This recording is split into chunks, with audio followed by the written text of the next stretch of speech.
A common source of confusion among those new to music theory is the difference between this time signature and this time signature. The difference is really simple, but before we can dig into that, first we have to understand what information a time signature is supposed to convey.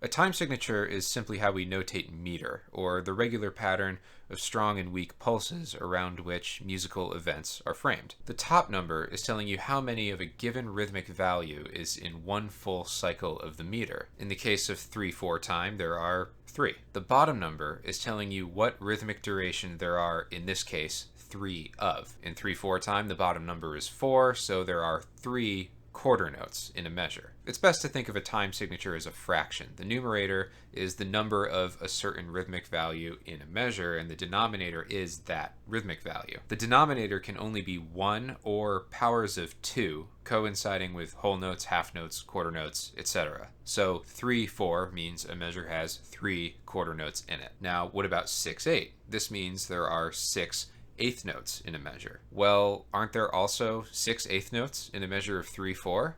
2 eighth notes last the same amount of time as a quarter note, so 3 quarter notes would equal 6 eighth notes. So what's the distinction here? Something musicians and music educators, myself included, often say is that the top number of a time signature is telling you the number of beats in a measure. Assuming that's true, music in 3/4 has 3 beats in a measure, and music in 6/8 has 6 beats in a measure. So that must be the difference between them, right? No, because 6/8 does not have 6 beats in a measure, but the top number is 6. Yeah, but you don't feel it in 6. This is the problem with saying the top number tells you the number of beats in a measure. It's not always true. 6/8 time actually has 2 beats per measure.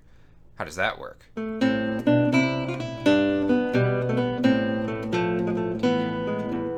There are only 3 different kinds of meters in music. There are simple meters, compound meters, and asymmetric meters. For this, we only need to worry about simple and compound. Simple and compound meters both have regular pulses, but they differ in how those pulses are subdivided. A simple meter is any meter where the beats are divided into groups of 2. 3/4 would be an example of a simple meter. The quarter note beats can be divided into groups of 2 eighth notes. A compound meter is any meter where the beats can be divided into groups of 3. 6/8 is a compound meter.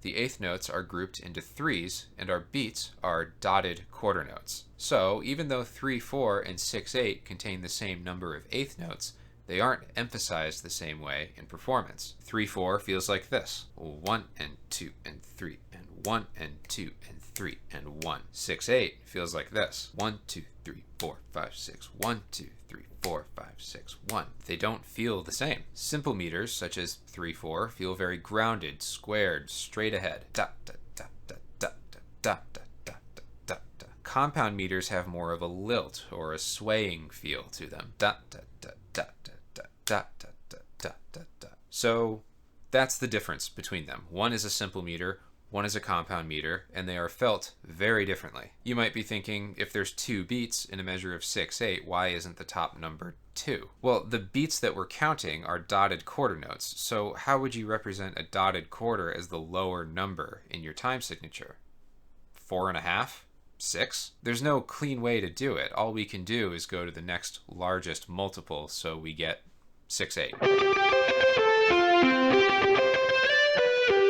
So given that like 99% of the music we hear in the wild is in 4/4, music in meters like 3/4 and 6/8 tend to stand out a little because they feel different. It's not like writing a song in something other than 4/4 is revolutionary or groundbreaking or anything. It's just that they feel different. 3/4 can be navigated in different ways. Usually there's some kind of pa-pa sort of feel. A waltz is in 3/4.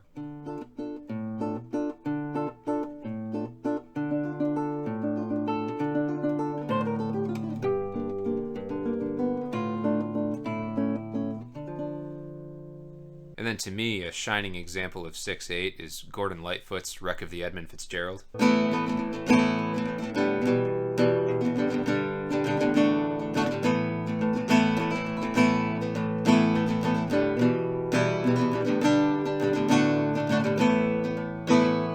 Now, because 3/4 and 6/8 both last the same amount of time, switching between them tends to be pretty seamless for the listener. This is something you hear in flamenco music a bunch, and certain South American dances do it too. So alternating 6/8 and 3/4 would go like this.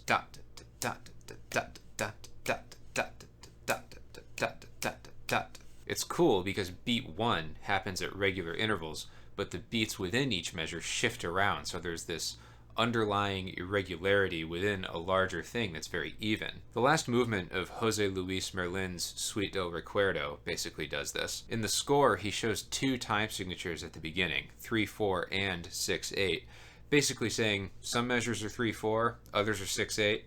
Pay attention. This is the main bit of it.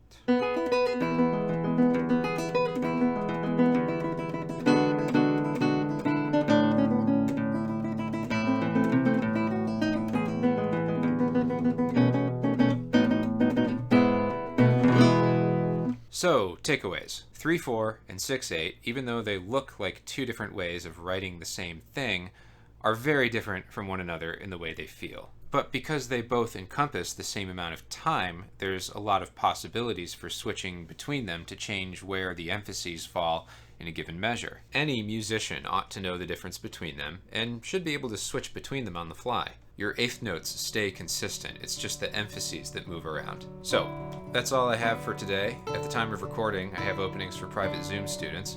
I focus on a wide variety of things in lessons, all aimed at helping my students get past creative and technical roadblocks into new musical territory. If that is of interest to you, please feel free to message me. I'd love to hear from you. With that, thanks for watching, and I will see you next week.